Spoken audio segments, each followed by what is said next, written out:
Assalamualaikum, mari kita jelajahi topik Islam ini bersama-sama. Hai, Kak, tahu nggak? Lagi baca buku tentang gerakan reformasi 98. Seru banget. Tapi yang bikin aku makin tertarik itu bagian tentang peran perempuan Indonesia di dalamnya. Kayaknya penting banget untuk dibahas. Terutama kalau kita hubungkan dengan nilai-nilai Islam. Aku awalnya mikir, reformasi 98 kan tentang politik. Demonstrasi. Jatuhnya Soeharto. Kok perempuan? Ternyata, jauh lebih kompleks dari itu. Perempuan bukan cuma penonton pasif, loh. Mereka justru punya peran krusial. Walau mungkin seringkali terlupakan dalam besar sejarah. Bayangin aja. Masa Orde Baru itu kan sangat represif. Kebebasan berekspresi terbatas banget, apalagi untuk perempuan. Banyak isu yang disembunyikan, seperti kekerasan dalam rumah tangga, diskriminasi, kesulitan akses pendidikan dan pekerjaan. Tapi, di tengah situasi yang begitu sulit, perempuan Indonesia tetap berjuang.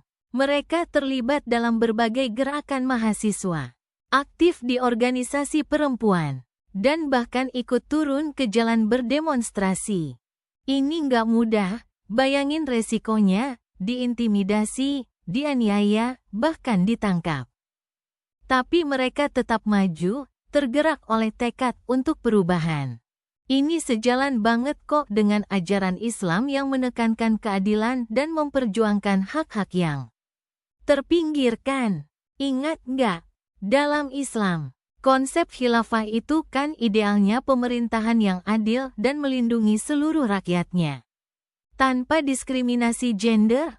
Nah, perjuangan perempuan di reformasi 98 itu kan bisa dibilang upaya untuk merealisasikan nilai-nilai keadilan dan asteris musyawarah dalam pemerintahan. Mereka memperjuangkan suara mereka, menuntut kesetaraan, dan berharap agar pemerintahan yang baru nanti benar-benar memperhatikan kepentingan seluruh rakyat, termasuk perempuan. Misalnya, banyak perempuan yang terlibat dalam menyebarkan informasi, baik secara langsung maupun lewat jaringan informal. Mereka menjadi mata dan telinga masyarakat, menyampaikan aspirasi, mengungkapkan fakta-fakta yang disembunyikan rezim. Bayangkan, betapa pentingnya peran mereka dalam pengumpulan informasi dan penyebarannya di masa informasi masih terbatas itu. Ini kan sejalan dengan nilai kejujuran dan amanah dalam Islam. Terus, perempuan juga punya peran penting dalam merawat dan mendukung para aktivis laki-laki. Mereka menyediakan tempat berkumpul, menyediakan makanan, menangani administrasi, dan menjaga semangat para demonstran. Meskipun terkadang tak terlihat di garis depan, peran mereka sama pentingnya dalam keberhasilan gerakan reformasi 98. Ini menunjukkan sisi pengorbanan dan solidaritas yang juga diajarkan dalam Islam. Setelah Soeharto lengser, perjuangan perempuan nggak berhenti. Mereka terus memperjuangkan hak-hak mereka dalam ranah politik, ekonomi, dan sosial. Mungkin nggak semua tuntutan terpenuhi langsung, tapi gerakan reformasi 98 menjadi momentum penting untuk mendorong perubahan yang lebih progresif. Kalau kita lihat dari perspektif Islam, partisipasi aktif perempuan dalam gerakan reformasi 98 ini menunjukkan semangat untuk menegakkan keadilan, memperjuangkan hak-hak asasi, dan membangun masyarakat yang lebih baik. Ini bukan sekadar perjuangan politik, tapi juga perjuangan spiritual, yaitu untuk mewujudkan nilai-nilai Islam yang adil dan bermartabat. Salah satu hal yang menarik juga adalah bagaimana perempuan dari berbagai latar belakang agama dan budaya bersatu dalam perjuangan ini. Mereka melampaui perbedaan, berkumpul atas nama keadilan dan perubahan.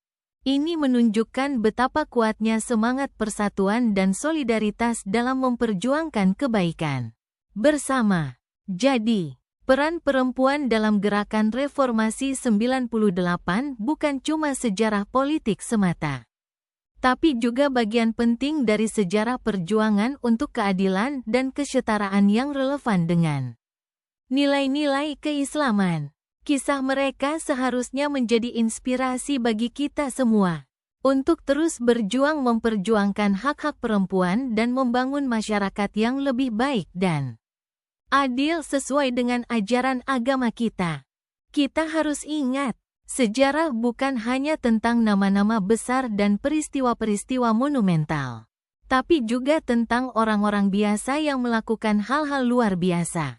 Perempuan Indonesia di Reformasi 98 adalah contoh nyata dari keberanian, keuletan, dan pengabdian dalam memperjuangkan keadilan.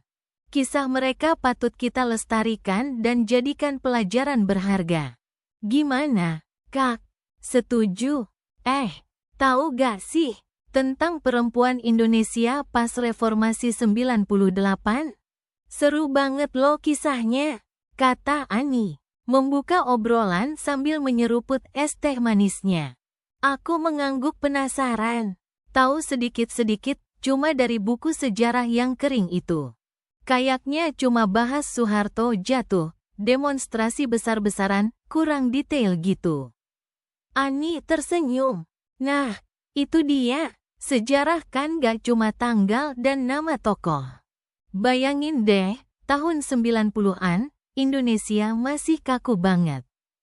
Orde Baru, tekanan di mana-mana, keadilan terasa jauh. Tapi di balik itu semua, perempuan Indonesia punya peran besar, loh, dalam gerakan reformasi. Gak cuma jadi penonton, tapi aktor utamanya. Petik 2, aku terkesima. Serius, gimana ceritanya? Petik 2. Ani meletakkan gelasnya, matanya berbinar. Bayangin suasana saat itu. Tekanan ekonomi tinggi, korupsi merajalela, kebebasan berekspresi dibatasi. Tapi perempuan, dengan cara mereka sendiri, mulai bersuara. Mereka bukan cuma ibu rumah tangga yang diam di rumah, ya. Banyak yang sudah aktif di berbagai organisasi, perkumpulan keagamaan, bahkan LSM. Mereka punya jaringan, mempunyai suara, walaupun sering terpinggirkan. Gimana cara mereka bersuara? Tanyaku penasaran. Beragam banget. Ada yang terlibat langsung di demonstrasi. Ada yang menyebarkan informasi lewat jaringan mereka. Mengoordinir bantuan. Menyediakan tempat perlindungan bagi mahasiswa dan aktivis yang dikejar aparat. Bayangkan, di tengah kericuhan, mereka berani menghadapi risiko. Demi perubahan, jelas Ani. Terus, kaitannya dengan agama gimana?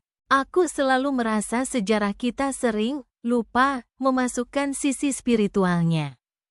Ani mengangguk setuju. Nah, ini yang menarik. Banyak perempuan Indonesia yang tergerak oleh nilai-nilai agama mereka untuk terlibat dalam reformasi.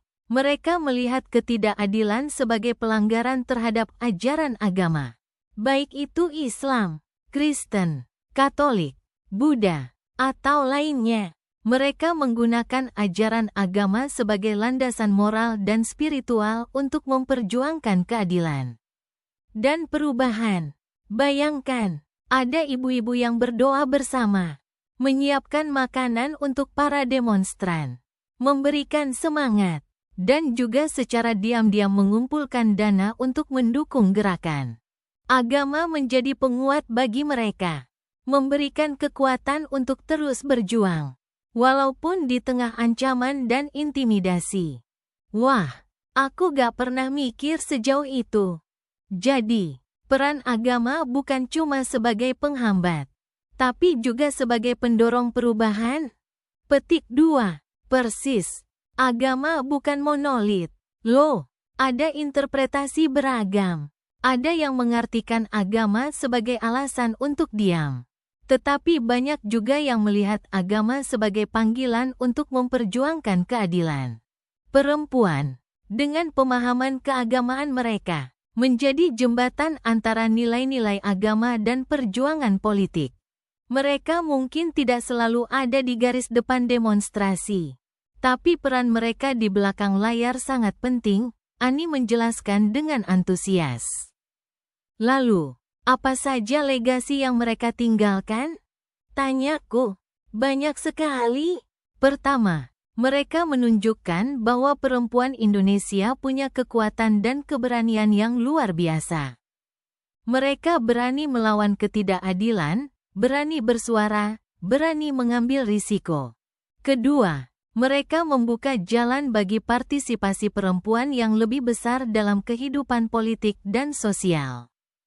Setelah reformasi 98, perempuan lebih berani untuk berbicara, untuk menuntut hak-hak mereka, untuk terlibat dalam pengambilan keputusan. Ketiga, mereka menunjukkan bahwa agama bisa menjadi kekuatan dan inspirasi untuk perubahan sosial. Agama bisa menjadi penggerak, bukan penghambat, bagi terwujudnya keadilan dan demokrasi. Ani berhenti sejenak, menatap mataku. Yang paling penting, mereka meninggalkan warisan semangat juang. Semangat untuk tidak menyerah, untuk terus memperjuangkan keadilan dan kesetaraan. Semangat itu harus kita lestarikan, agar perjuangan mereka tidak sia-sia. Aku terdiam, mencerna semua yang Ani ceritakan. Kisah perempuan Indonesia dalam reformasi 98 ternyata jauh lebih kaya dan kompleks dari yang pernah kubayangkan. Bukan hanya sekadar catatan sejarah, tapi juga inspirasi bagi kita semua untuk berani bersuara, untuk memperjuangkan perubahan, dan untuk menghargai peran perempuan dalam membentuk Indonesia yang lebih baik. Terima kasih, Ani. Kataku akhirnya, ceritamu benar-benar membuka mata saya. Ani tersenyum. Sama-sama. Semoga kita bisa terus belajar dan menghargai kontribusi perempuan Indonesia. Dari masa lalu hingga masa kini. Ia mengangkat gelasnya. Untuk perempuan Indonesia, pejuang tanpa pamrih. Aku mengangkat gelas es tehku. Mengucapkan, setuju, dalam hati. Kamu tahu nggak sih tentang peran perempuan Indonesia di masa reformasi 98? Seru banget loh ceritanya. Petik 2. Wah, aku cuma tahu sedikit. Yang aku ingat cuma demonstrasi-demonstrasi besar di jalanan. Ya, laki-laki kebanyakan yang turun ke jalan. Kan? Petik 2. Itu sih pandangan umum. Tapi sebenarnya jauh lebih kompleks dari itu. Perempuan punya peran yang super penting, bahkan mungkin lebih besar daripada yang kita sadari. Bayangin, masa Orde Baru kan super represif, perempuan aja dibatasi banget hak-haknya. Bayangin, mau bicara soal politik aja susah banget, apalagi aktif berdemo. Petik 2. Iya, aku baru sadar. Terbatas banget ya. Bahkan mungkin lebih terbatas daripada laki-laki dalam berpendapat. Nah, itu dia. Tapi justru di tengah keterbatasan itu, perempuan Indonesia menunjukkan kekuatannya yang luar biasa. Mereka bukan cuma jadi penonton, tapi aktor utama dalam perubahan. Mereka ikut berpartisipasi dalam demonstrasi. Walaupun mungkin tersembunyi di balik kerudung atau di barisan belakang. Mereka punya cara sendiri untuk menyuarakan pendapatnya. Gimana caranya? Kan resikonya besar banget kalau ketahuan berdemo. Iya, resikonya besar. Tapi perempuan punya strategi mereka sendiri. Ada yang menyebarkan informasi lewat jalur bawah tanah. Ada yang menggerakkan jaringan dukungan di komunitas mereka. Ada yang merawat dan menyemangati para demonstran yang terluka. Bayangkan, mereka mengelola dapur umum, memberikan pertolongan pertama, bahkan menenangkan massa yang mulai emosional. Ini semua dilakukan secara diam-diam. Tapi dampaknya sangat besar. Wah, bayangannya aja sudah kuat banget. Berarti selain di jalanan, mereka juga aktif di ranah lain. Ya, petik 2. Pasti. Di masjid-masjid, di musola-musola. Perempuan juga berperan penting dalam menyebarkan informasi dan memobilisasi massa. Ingat, agama punya pengaruh besar di Indonesia. Dan banyak perempuan yang menggunakan platform keagamaan untuk menyuarakan aspirasinya secara tidak langsung. Mereka bisa menyampaikan pesan-pesan tentang keadilan dan persamaan hak melalui ceramah, tadarus, atau pengajian. Luar biasa. Jadi mereka nggak cuma ikut berjuang secara fisik, tapi juga secara spiritual. Ya, petik 2. Tepat sekali. Mereka menggabungkan kekuatan spiritual dan kekuatan sosial untuk memperjuangkan perubahan. Banyak dari mereka yang berlatar belakang aktivis keagamaan, sehingga mereka mampu menghubungkan tuntutan reformasi dengan nilai-nilai keislaman, seperti keadilan, persamaan, dan kebebasan. Jadi, peran perempuan dalam gerakan reformasi ini sebenarnya rumit dan multilapis.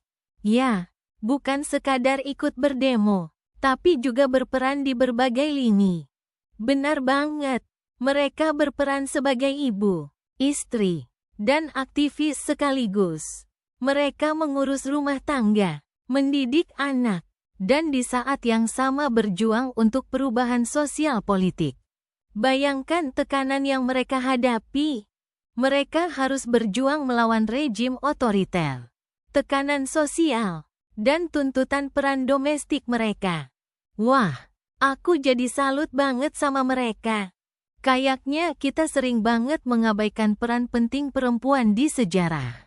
Ya, petik 2. Iya, sejarah seringkali ditulis dari sudut pandang laki-laki.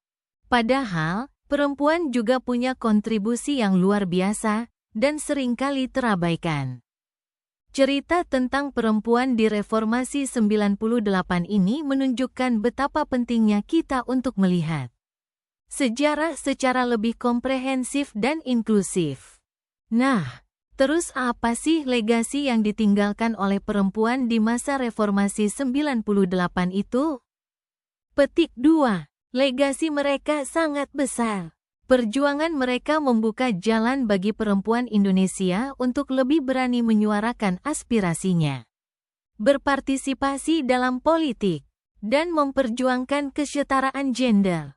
Mereka menorehkan sejarah yang luar biasa, menjadi inspirasi bagi generasi perempuan berikutnya untuk terus memperjuangkan hak-hak mereka. Jadi, cerita perempuan Indonesia di Reformasi 98 bukan hanya tentang perjuangan politik, tapi juga tentang kekuatan, keuletan, dan ketahanan perempuan Indonesia. Ini cerita yang menginspirasi dan patut dikenang. Betul banget, kita harus terus belajar dari pengalaman mereka, mengenang perjuangan mereka, dan memastikan bahwa suara mereka terus didengar dan dihargai. Karena perjuangan mereka telah membuka jalan bagi kita semua untuk hidup di Indonesia yang lebih baik, lebih demokratis, dan lebih adil. Aku jadi pengen baca lebih banyak lagi tentang ini nih. Terima kasih banyak udah cerita. Petik 2. Sama-sama. Senang bisa berbagi cerita ini sama kamu. Bayangkan kita duduk di teras rumah, minum teh hangat, suasana sore yang tenang. Tahu nggak, Dinda, kita lagi ngobrolin sejarah Indonesia, kan? Nah, tadi kita udah bahas panjang lebar tentang peran perempuan Indonesia dalam Reformasi 98. Rasanya masih berdebar-debar, ya, membayangkan semangat mereka saat itu. Iya, Kak, benar-benar mengagumkan. Aku nggak pernah membayangkan betapa besar peran mereka, jauh melebihi yang diajarkan di sekolah. Rasanya, cerita tentang Reformasi 98 selalu lebih ke tokoh-tokoh laki-laki. Betul banget. Seringkali, kontribusi perempuan terpinggirkan, dianggap hanya sebagai pendukung.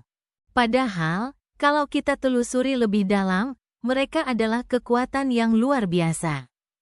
Bayangkan, di tengah situasi yang sangat menekan, risiko ditangkap, bahkan dianiaya, mereka tetap berani bersuara. Aku inget banget cerita tentang ibu-ibu yang turun ke jalan, menentang Soeharto. Mereka berani menghadapi aparat, walau hanya bermodalkan keberanian dan keyakinan. Bayangkan, mereka nggak cuma memperjuangkan masa depan anak-anak mereka, tapi juga masa depan bangsa. Lebih dari itu, Dinda, banyak perempuan yang bahkan berada di garis depan, terlibat langsung dalam aksi demonstrasi. Mereka bukan cuma pengikut, tapi juga pemimpin. Mereka berorasi, mengoordinir aksi, dan menjadi jembatan komunikasi antar kelompok. Dan ingat, kekuatan perempuan Indonesia nggak melulu di jalanan kok. Maksud kakak? Petik 2. Nah, ini yang menarik. Peran mereka juga sangat vital di berbagai lini, di balik layar. Banyak perempuan yang menjadi aktivis hak asasi manusia, menangani korban kekerasan, memberikan dukungan medis dan psikososial. Mereka menjadi tulang punggung bagi gerakan reformasi. Bayangkan, ketika para mahasiswa berdemonstrasi, di belakang mereka ada banyak perempuan yang memastikan logistik tercukupi, perban dan obat-obatan tersedia, dan bahkan menangani informasi dan komunikasi. Terus, bagaimana dengan peran agama? Kan Indonesia negara mayoritas Muslim. Bagaimana itu mempengaruhi peran perempuan dalam gerakan reformasi? Petik 2. Nah, ini juga yang menarik. Peran agama, khususnya Islam, nggak bisa dilepaskan dari gerakan reformasi. Banyak perempuan yang terinspirasi oleh ajaran Islam yang menjunjung tinggi keadilan dan kemanusiaan. Mereka melihat perjuangan reformasi sebagai bagian dari jihad mereka untuk menegakkan kebenaran dan melawan ketidakadilan. Jadi, mereka menggabungkan nilai-nilai keislaman dengan perjuangan politik. Petik 2. Tepat sekali. Banyak ulama perempuan yang memberikan dukungan moral dan spiritual kepada para aktivis. Mereka memberikan khotbah, menjelaskan pentingnya perubahan, dan mengingatkan bahwa perjuangan reformasi adalah bagian dari tanggung jawab mereka sebagai umat Islam. Dan aku rasa, ini yang membuat gerakan reformasi 98 berbeda. Perpaduan nilai-nilai kebangsaan dan keagamaan yang menyatu dalam perjuangan bersama. Betul, gerakan ini nggak hanya soal politik, tapi juga soal moral, agama, dan nilai-nilai kemanusiaan. Perempuan berperan penting dalam menjaga keseimbangan itu. Mereka menggerakkan kekuatan moral dan spiritual gerakan. Lalu, bagaimana kita bisa melihat legasi atau warisan dari peran perempuan dalam reformasi 98? Petik 2. Nah, ini yang penting kita renungkan. Peran perempuan dalam reformasi 98 menunjukkan bahwa mereka bukan hanya subjek yang pasif, tapi agen perubahan yang aktif. Mereka membuktikan bahwa perempuan Indonesia punya kekuatan dan kemampuan untuk berpartisipasi penuh dalam kehidupan berbangsa dan bernegara. Legasi mereka adalah inspirasi bagi perempuan Indonesia di masa kini dan mereka mengajarkan kita arti penting keberanian, kegigihan, dan persatuan dalam memperjuangkan hak dan keadilan. Kita harus meneruskan perjuangan mereka, menghindari kesalahan masa lalu, dan menjamin agar semangat reformasi 98 tetap hidup. Untuk memastikan agar suara perempuan Indonesia tetap didengar dan dihargai. Benar sekali.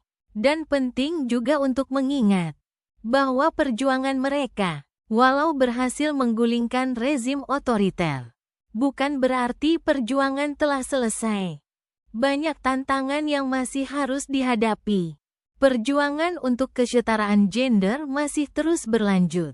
Jadi, cerita tentang perempuan Indonesia dalam Reformasi 98 bukan cuma cerita tentang masa lalu, tapi juga pelajaran berharga untuk masa depan. Kita harus belajar dari keteguhan dan keberanian mereka untuk terus memperjuangkan Indonesia yang lebih adil, demokratis, dan setara untuk semua, terutama bagi perempuan. Kita terdiam sejenak, menikmati teh hangat dan suasana sore yang damai, merenungkan betapa pentingnya peran perempuan dalam sejarah Indonesia, khususnya dalam era Reformasi 98. Kamu tahu nggak tentang gerakan Reformasi 1998? Seru banget loh bahasnya, apalagi kalau kita lihat dari sudut pandang perempuan Indonesia. Wah, aku cuma tahu sedikit, yang Orde Baru tumbang, gitu kan? Tapi tentang perannya perempuan, aku kurang tahu. Nah, itu dia yang menarik. Kita sering ke Soeharto, aktivis laki-laki, demonstrasi besar-besaran. Tapi peran perempuan Indonesia di era itu luar biasa. Mereka nggak cuma jadi penonton, loh. Mereka bagian penting banget dari gelombang perubahan itu. Kok bisa? Gimana ceritanya? Petik 2. Bayangin, tahun 90-an, Indonesia masih di bawah pemerintahan Orde Baru yang otoriter. Kebebasan berekspresi terbatas, korupsi merajalela, dan ekonomi juga susah. Keadaan ini, terutama bagi perempuan, terasa ganda. Mereka menghadapi diskriminasi, kekerasan domestik, dan keterbatasan akses pendidikan dan ekonomi. Bayangkan, selain berjuang untuk keluarga, mereka juga harus berjuang melawan sistem yang gak adil. Aduh, berat banget ya. Iya, tapi justru di tengah kesulitan itu, perempuan Indonesia menunjukkan kekuatan luar biasa. Mereka berorganisir, berpartisipasi aktif dalam demonstrasi, dan menyuarakan aspirasinya. Meskipun terkadang peran mereka dibayangi oleh laki-laki, mereka berperan penting dalam gerakan mahasiswa, kelompok buruh, dan berbagai organisasi masyarakat sipil. Mereka menjadi bagian integral dari gerakan yang menuntut keadilan, transparansi, dan demokrasi. Bisa dijelasin lebih detail nggak? Peran mereka itu kayak gimana? Petik 2. Banyak banget. Ada yang terlibat langsung dalam aksi demonstrasi. Ada yang berperan di balik layar, mengoordinasikan aksi, menyediakan logistik, dan memberikan dukungan moral. Mereka juga menggunakan jaringan sosial mereka, keluarga, komunitas, untuk menyebarkan informasi dan memobilisasi dukungan. Bayangkan, di era sebelum internet yang begitu masif, kekuatan jaringan perempuan ini sangat efektif. Mereka menyampaikan isu-isu perempuan, seperti kekerasan domestik, kesetaraan gender, dan akses kesehatan reproduksi, yang sebelumnya sering terpinggirkan. Wah, hebat banget. Terus, apa hubungannya dengan Islam? Petik 2. Nah, ini yang menarik. Banyak perempuan yang terlibat dalam gerakan reformasi adalah muslimah yang taat. Mereka menggabungkan nilai-nilai Islam dengan perjuangan untuk keadilan sosial. Mereka berpegang teguh pada prinsip keadilan, kesetaraan, dan perlindungan kaum lemah yang diajarkan dalam agama Islam. Bagi mereka, memperjuangkan demokrasi dan hak asasi manusia bukan bertentangan dengan ajaran agama, malah sejalan dengan nilai-nilai Islam yang sesungguhnya. Jadi, mereka nggak melihat ada pertentangan antara agama dan perjuangan politik. Petik 2. Betul. Mereka menunjukkan bahwa Islam bisa menjadi kekuatan dan inspirasi untuk memperjuangkan perubahan sosial. Mereka membuktikan bahwa keimanan dan aktivisme politik bisa berjalan beriringan.